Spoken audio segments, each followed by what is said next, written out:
제가 가끔 대천덕 신부님에 관해서 말씀드리는 적이 있습니다. 미국인으로 한국에 오셔서 동양의 성자라고 불리웠던 대천덕 신부님, R.A. 토리 신부님, 미국 성공의 신부님, 본래 장로교인이었는데 신학교는 장로 신학교를 나오고 성공에 가셔서 사제로 일하셨던 분입니다. 개신교 신부님이죠. 그래서 결혼도 하시고 자녀도 있으시고 합니다. 그분이 50년대 말에 한국의 성공의 신학대학 학장으로 이 한국의 신학대학을 재건하기 위해서 한국에 가셨습니다. 그런데 신학대학에서 가르치는 것보다 사역을 하시는 게 낫다고 생각해서 65년도 강원도 태백 그 산골짜기 황지에 가셔서 예수원을 손수 지으셨습니다. 그 다음에 83세 하나님의 나라에 가실 때까지 많은 일을 하셨습니다. 그분의 삶과 가르침은 수많은 사람들에게 참 도전과 깊은 감동을 주었습니다. 젊은이 한 분이 이 대천덕 신부님에게 이렇게 아주 직선적으로 물었어요. 신부님, 강원도의 산골짜기에 오셔가지고 오랫동안 사시면서 많은 사람들에게 영향을 주셨는데 아니 도대체 어떻게 했길래 그런 영향력을 끼칠 수 있었습니까? 그 비결이 뭡니까? 이 신부님 대답이 하나님 말씀을 묵상하는 겁니다. 그리고 내게 주신 그 말씀을 따라, 묵상한 말씀을 따라 기도하는 것이었습니다. 그럼 질문이 생기잖아요. 아니, 하나님 말씀을 묵상하는 게 무엇인가? 영어로 meditation이라고 하는데 묵상이 무엇인가? 그냥 단순히 생각하는 건가? 더 정확히 말하면 우리 성경 말씀을 묵상하는 것은 하나님이 나에게 개인적으로 무슨 말씀을 하는지 듣는 것입니다. 하나님 퍼스널하게 나한테 도대체 무슨 말씀을 하는가 내가 듣는 거를 우리가 하나님 말씀을 묵상하는 거라고 합니다. 그러면 여러분 질문하실 수 있어요. 목사님, 하나님께서 언제 나에게 말씀하시려고 했습니까? 하나님이 나에게 말씀하시면 당연히 듣지요. 그런데 하나님 나에게 말씀하신 적이 제 기억으로는 없습니다. 여러분 기억으로는 있으세요?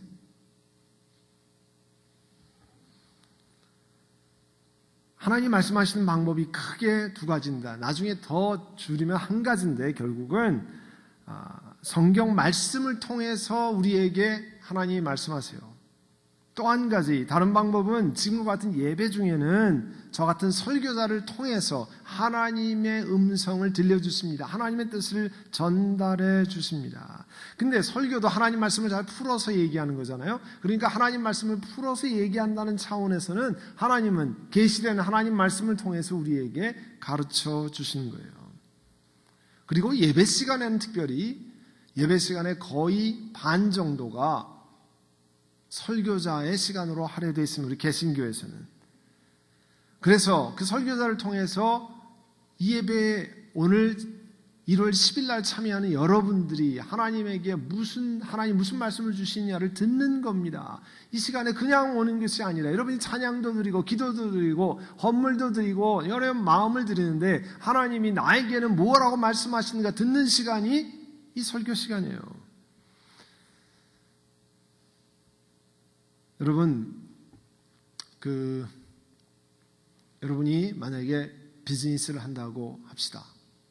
비즈니스의 도사가 여러분을 개인적으로 만나서 30분 동안 이 비즈니스를 하는 비법을 내가 전수하겠습니다. 딱 30분을 합니다. 그러면 그 30분 동안 어떻게 하시겠어요? 여러분 같으면 종이 꺼내가지고 펜 들고 뭐라고 하는가 메모하시지 않겠습니까? 안 하세요, 여러분은? 상관없어요? 다 잊어먹어도 상관없습니까? 그분 나가자마자 다 까먹고 에이 뭐 지나나나 뭐 무슨 상관이 있나 그렇게 하시겠습니까? 아니죠. 다 하나로 놓지 않게 메모하고 주중에 다시 보고 이렇게 이때는 이렇게 비즈니스를 하는 거구나. 이때는 종업원들을 이렇게 다루는 거구나. 그 비법을 보지 않겠습니까? 하나님이 여러분 삶의 비법을 가르쳐 주는 시간이 뭐예요? 설교를 듣는 시간이에요. 그래서 하나님께서 말씀하시는 것을 메모한다는 뜻이에요. 여러분, 하나님 말씀 묵상은 성경을 양식으로 삼아서 먹는 겁니다. 여러분, 맛있는 음식을 최대로 이해할 수 있는 방법은 먹는 일이에요. 그 맛있는 요즘에 먹방이 인기 아니에요. 아무리 누구의 백종원의 먹방을 아무리 해도 그거 보면 배부릅니까? 그거 보면 맛있습니까? 아닙니다. 침만 흐릅니다. 백종원이 만든 거 아니더라도요, 여러분 자신이 혹은 아내가 남편이 만든 거 먹으면 너무 맛있습니다. 먹어봐야 맛을 아는 거 아니에요. 하나님 말씀을 양식으로 먹는 시간이 뭐냐면 묵상이에요. 그래서 하나님 말씀 묵상하는 것은 살아계신 하나님과 만나는 시간입니다. 그래서 그 만남을 통해서 변화되는 시간이에요. 그리고 그 변화된 우리를 통해서 하나님이 세상을 변화시키는 시간입니다. 오늘 저와 여러분이 읽은 하나님 말씀은 우리 개인에게 하시는 그 자신에게 하는 말씀을 듣고 그 일생이 완전히 바뀐, 우리가 말하는 대박이 터진, 영적으로 봐서 대박이 터진 그런 사람의 이야기가 등장합니다. 예수님께서 게네사렛 호수, 갈릴리 호수를 게네사렛이라고도 부르는데요, 이 게네사렛 호수가에 가셨습니다. 그곳에 몰려오는 사람들에게 예수님 말씀을 전하셨어요. 그 예수님께서 보시니까 배 두 척이 있는데 그 호숫가에 두 척이 돼 있고 그 배에서 어부들이 내려가지고 그 어구, 낚싯대나 혹은 또 어망이나 이런 것들을 다 물에 씻고 있었습니다. 그 중에서 시몬의 배에 올라타서 조금 떨어지라 말씀하셨습니다. 그리고 무리를 가셨습니다. 마치 오늘 제가 이렇게 우리 반달형으로 되어 있는 성전에서 하는 것처럼 앞에 바닷가에 사람들이 앉아있고 배를 이만큼 띄어서 그 말씀을 전했습니다. 근데 4절에 보니까 예수님께서 말씀을 하시다가 그치시고 시몬에게 아주 뜻밖의 말씀을 하셨습니다. 깊은 데로 나가서 그물을 내려서 고기를 잡아라. 깊은 데로 가서 그물을 내려서 고기를 잡아라 말씀했어요. 여러분, 지난 몇 년 동안 저희 교회가 교단을 변경, PCUS를 떠나는 문제에 있어서도, 그리고 교회 건물의 물 어떻게 할 것인가 하는 것에 관해서 교회 전체적으로, 더 작게는 당회를 중심으로 교회 리더십에서 하나님의 뜻이 무엇입니까? 구하는 시간이 있었습니다. 제가 개인적으로 믿는 바로는 마치 예수님께서 베드로에게 말씀하신 것이 우리들에게도 말씀을 주셨다고 믿습니다. 5절의 말씀에 보면 예수님이 가서 깊은 데로 가서 그물을 내려서 고기를 잡으라고 하니까 시몬이 뭐라고 대답했냐면, 선생님, 우리가 밤새도록 애썼습니다. 그런데 한 마리도 잡은 게 없습니다. 우리 사람이 할 수 있는 가장 대표적인 대답입니다. 그러나 올바른 얘기는 했죠. 밤새 수고했는데 잡힌 게 없는 게 사실입니다. 사실 밤 시간은 갈릴리 호수에서 고기를 잡는 데는 제일 좋은 시간으로 알려져 있었습니다. 그렇지만 그 밤에 수고했지만 한 마리도 못 잡았다는 거예요. 그런데 예수님께서 생전 보지 못했던 사람이 나타나서 깊은 데로 가서 그물을 내리고 고기를 잡으라는 거예요. 사람의 계산으로는 전혀 가망 없는 일입니다. 어림도 없는 일입니다. 제가 교단 경영하면서 리더십과 많은 분들이 참 고민하고 안타까워했던 것 가운데 하나는, 하나님 말씀의 정면으로 배치되는 결정을 하는 교단에게 왜 우리가 헌금해서 피땀 흘려 수고하고 애쓴 이 건물을 내줘야 합니까? 교단 헌법이라는 컨스티튜션에 겨우 두세 줄 트러스트 클로즈라고 하는 신탁 조항이라고 그러는데요, 교단을 떠나면 그 건물은 교단에 속한다, 교단이 사용한다, 그 구절 하나는 가지고 주장을 하고, 하나님 말씀에 결혼은 남자와 여자가 하는 것은 지키지 않는 그런 교단에게 무엇 때문에 우리의 재산을 내어주어야 합니까? 그런 것이 우리가 하는 스트러글이었습니다. 고민이었습니다. 시몬이 예수님께 대답할 때, 우리가 밤새 애를 썼지만 아무것도 못했습니다. 그럼 우리들이 보통 할 수 있는 대답입니다. 내가 비즈니스 하느라고 별의별 방법을 다 썼습니다. 온갖 사람을 다 동원하고 재주를 다 동원했습니다. 그런데 안 됩니다. 그런데 자신의 경험에도 맞지 않아요. 깊은 데로 가는 것, 지금 밤새 잡아서 안 됐는데 지금 다시 깊은 데로 가는 것 경험에도 맞지 않습니다. 지금 이제 그물 다 씻어놓고 다 정리해놓고 다음에 고기 잡을 때 또 쓰려고 그랬는데 그거 자기 경험에 하나도 맞지 않습니다. 인간적으로 계산은 꽝인데 그거 어긋나는 도전을 시몬 베드로는 그 예수님이 하실 때 하기로 결정했습니다. 그리고 이렇게 대답했어요. 그렇지만 우리의 경험으로는 안 맞는 얘기지만 선생님의 말씀을 따라 깊은 데 가서 그물을 우리가 내리겠습니다. 우리 교회 리더십도요, 특별히 저 개인적으로는 이 교단 병기의 문제를, 특별히 재산권의 문제를 놓고 프로퍼티 이슈를 놓고 고린도전서 6장 5절에서 7절 말씀을 깊이 묵상했습니다. 고린도전서 6장은 여러분이 읽어보시면 그리스도인들이 세상의 법정에 가서 재판 문제를 어떻게 할 것이냐를 다루고 있습니다. 왜냐하면 고린도 교회의 교인들 간에 수를 하는 문제를 법정에다가 러수술하는 문제, 소송을 거는 문제에 관해서 답을 하고 계세요. 여러 가지 연구를 하면서 신약 뉴타스먼 전공으로 한 한국에 있는 신학대학 교수와 제가 스카이프로 화상통화를 하면서 저는 이 문제에 관해서 이렇게 생각합니다. 우리 교수님은 어떻게 생각합니까? 성경적으로는 신학학을, 성경을 전문으로 연구하는 사람들의 입장에서는 이 말씀은 무엇을 가르치는 것이라고 생각했습니까? 많이 이야기를 나눴습니다. 하나님의 음성을 묵상했어요. 고린도전서 6장 5절 이하 이렇게 있습니다. 나는 여러분을 부끄럽게 하려고 이 말을 합니다. 여러분 가운데는 신도 사이에 생기는 문제를 해결하여 줄 만큼 지혜로운 사람이 하나도 없습니까? 그래서 신도와 성도와 성도가 맞서서 소송을 할 뿐 아니라 그것도 믿지 않는 사람들 앞에 한다는 말입니까? 여러분이 서로 소송을 제기하는 것부터가 벌써 여러분의 실패를 뜻합니다. 왜 차라리 불의를 당해주지 못합니까? 왜 차라리 속아주지 못합니까? 굉장히 어려운 말씀입니다. 이 말씀을 묵상하고 당회에서 같이 쉐어링하고 기도하고 그런 시간들을 한참 가졌습니다. 시몬 베드로가 자기 계산으로 맞지 않는 그런 거지만 예수님 말씀대로 깊은 곳에 가서 그물을 내렸습니다. 그런데 그렇게 하니까 6절에 보니까 고깃대가 걸려오는데 그 전에 한 마리도 잡지 못했었는데 그 고깃대가 떼로 올라오는 겁니다. 막 그물이 찢겨질 지경이었어요. 그 자기가 타고 있는 배에 도저히 담을 수가 없어서 옆에 있는 배를 불러다가 고기를 나눠 실었는데 얼마나 고기가 많은지 그 두 배가 물속에 잠길 지경, 그 정도로 고기가 많았다고 그랬어요. 고기 잡은 어부들이 밤새 수고했지만 허탕이었습니다.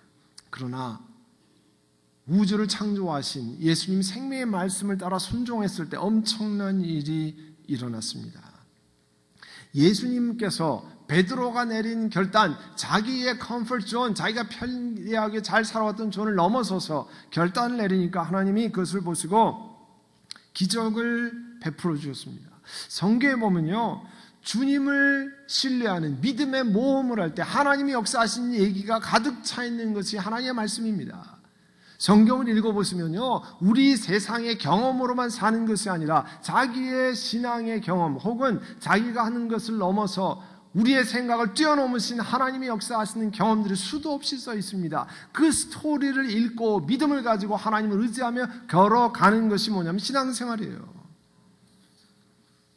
여러분, 요단강이 갈라진 것은 그 물속을 향해서 하나님 명령을 들고 법궤를 들고 들어가는 제사장들의 순종이 있었기 때문에 일어난 것입니다.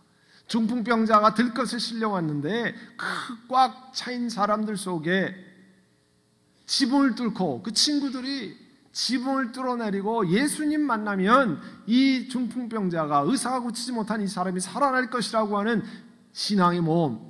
남의 집 지붕 고쳐주려면요, 얼마나 돈이 많이 들겠어요? 얼마나 힘들겠습니까? 또 얼마나 욕을 먹겠습니까? 그러나 이 사람 살리는 게 더 중요하다고 생각하고 믿음의 발걸음을 걸은 그 결과로 하나님이, 예수님이 그를 치료해 주셨습니다. 여러분, 남왕국 유다가 다 망해가서 예루살렘이 회파될 때 페르시아라고 하는 그 당시에 미국 같은 강대국에 유명한 비서실장 역할을 했던 느헤미야, 그는 고국의 소식을 듣습니다. 그리고 자신의 컴포트 존을 벗어나서 편리하게 잘 먹고 잘 살 수 있었지만 그러나 그것을 포기하고 왕의 명령을 받고 왕의 부탁을 하고 조서를 받아서 멀리 예루살렘에 돌아갑니다. 그리고 사랑하는 유다 백성들이요, 이 성벽을, 예루살렘 성벽을 재건합시다. 그때요, 온 유다 백성들이 전부 마음을 합해서 한 사람 한 사람씩, 가문이, 동네 마을 사람들이 성벽을 조금씩 다 나누어서 짓습니다. 하나님이 자기의 믿음의 영역을 넘어서서 믿음으로 결단한 것을 보시고 하나님이 축복하신 결과입니다. 여러분, 신앙생활은 그런 겁니다. 선한 목자 교우 여러분 믿음으로 하나님 말씀을 의지하고 여러분이 여태까지 살아왔던 것을 넘어서 발걸음을 내디시기를 바랍니다. 그러면 하나님이 축복하실 줄로 믿습니다.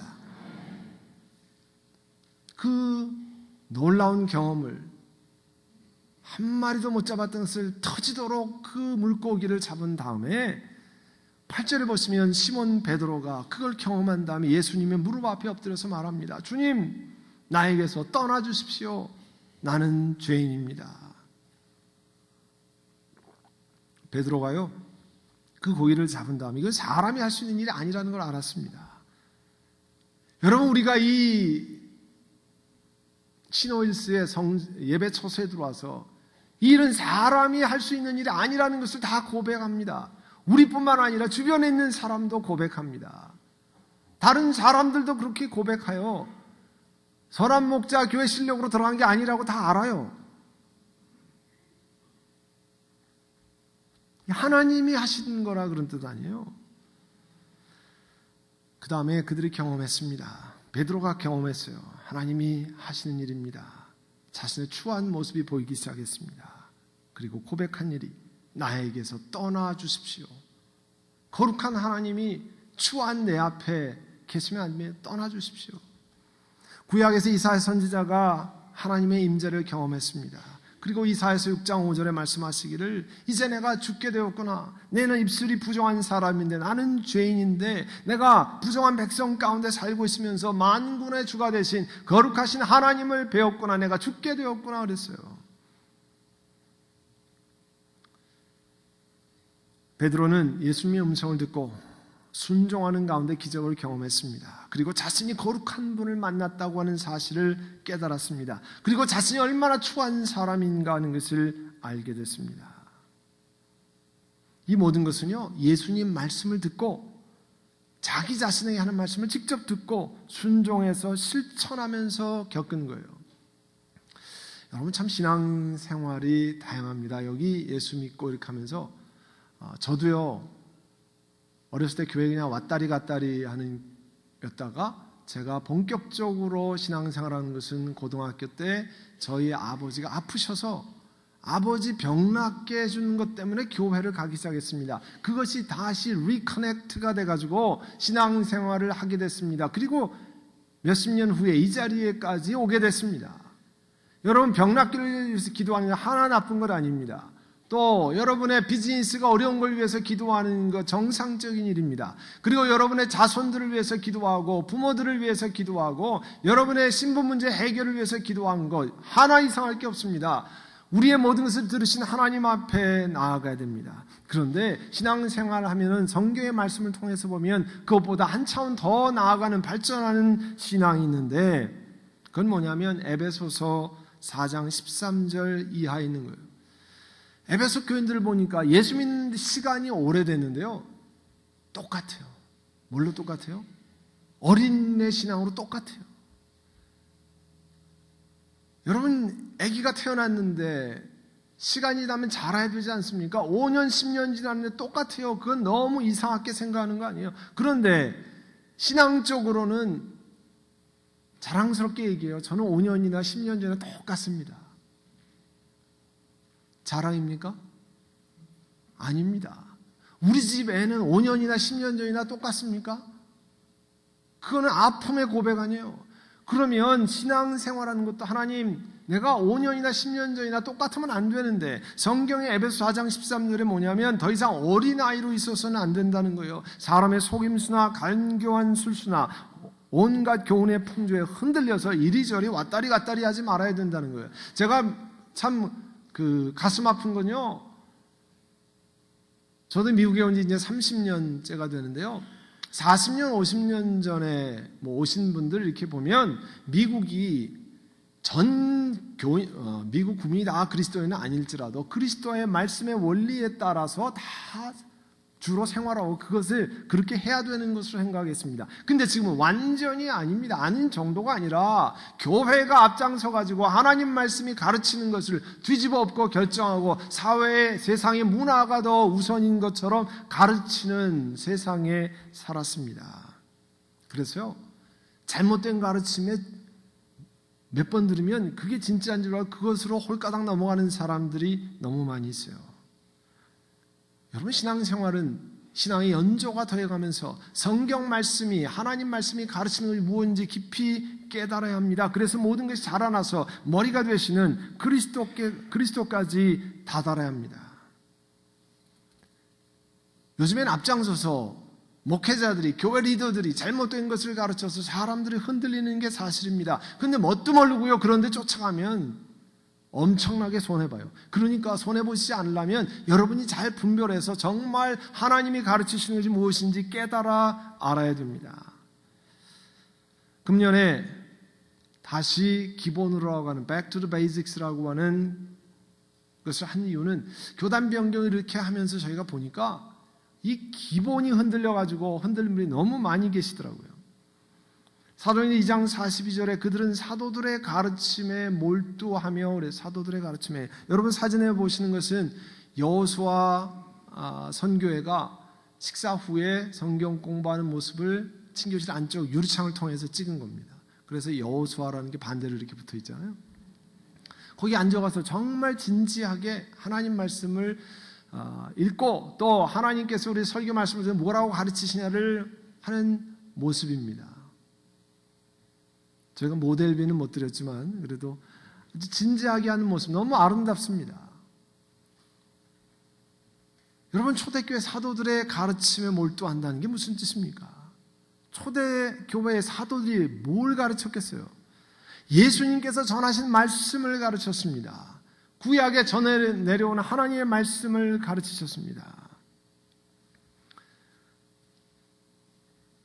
시편 1편 1절 이하에 보면요, 복 있는 사람의 정의가 나와요. 복 있는 사람은 악인의 꾀를 쫓지 아니하고 죄인의 귤에 서지 않고 오만한 자리에 앉지 않고 오로지 주님의 율법을 즐거워하고 밤낮으로 율법을 묵상하는 사람이 복 있는 사람이라는 거예요. 근데 그 다음에요, 3절에 보면 그는 시냇가에 심은 나무가 철 따라 열매를 맺고 그 잎이 시들지 아니하며 같으니 하는 일마다 잘 될 것이다. 우리 사람들이, 여러분, 우리 개인적으로 바라는 제일 참 바라는 내용이 1편 3절에 나와 있어요. 나무를 심었는데 철 따라 열매를 맺고 비즈니스 하는데 시간 매월 제대로 잘 비즈니스가 돌아가고 그 잎이 시들지 않고 어려움이 없고 하는 일마다 잘 될 것이다. 우리가 말하는 복의 개념이 딱 설명하고 있어요. 그런데 이런 복이 어디 때 오느냐, 어떻게 해야 오느냐? 2절에 보시면 주의 말씀을 즐거워하고 밤낮으로 율법을 묵상해서 하나님이 주시는 인도함을 따라 걸어가야 그런 길이 열린다는 겁니다. 지난 금요일 날 우리 설교에서 김한효 목사님 나오셔가지고 기도하는 교회, 진동하는 세상이란 제목으로 말씀을 나눌 때요, 여러분 나중에 한번 들어보세요.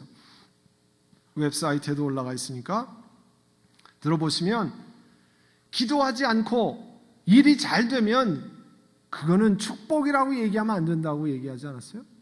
기도하지 않아도 않았는데 하나님께 의지하는 일이 잘 돌아가면 축복이 아니라 우리로 하여금 하나님께 의지하지 못하게 하는, 잘못하면은 정말 축복이 아니고 더 어려운 일을 야기하는 것이라고 그랬잖아요. 하나님 앞에 작은 걸 놓고 기도하고 엎드리고 하나님 앞에 나아가는 것, 주의 말씀을 묵상하고 그 말씀이 무엇이라고 가르치는지를 실천하는 삶.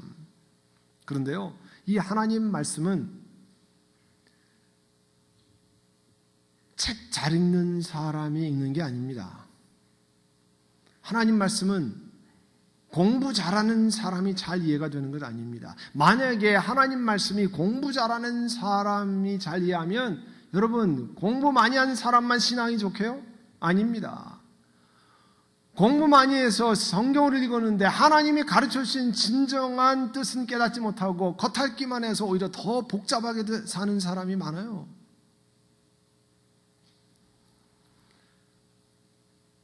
하나님 성령 하나님께서 약속하시기를 요한일서 2장 27절에 그가 기름 부어주신 것이 하나님이 기름 부어주신 것 성령 하나님이 우리 속에 머물고 계시는데 아무에게서 우리는 그래서 가르침을 받을 필요가 없습니다. 그가 기름 부어주신 것이 여러분에게 모든 것을 가르쳐줍니다. 여러분에게 생명의 말씀을 가르쳐 주신다는 거예요. 성령 하나님이 가르쳐 주신다는 거예요. 요한복음 14장 26절에 보혜사 곧 아버지께서 내 이름으로 보내실 성령께서 너희에게 모든 것을 가르쳐 주실 것이며 내가 너희에게 말한 모든 것을 생각나게 하실 것이라는 거예요.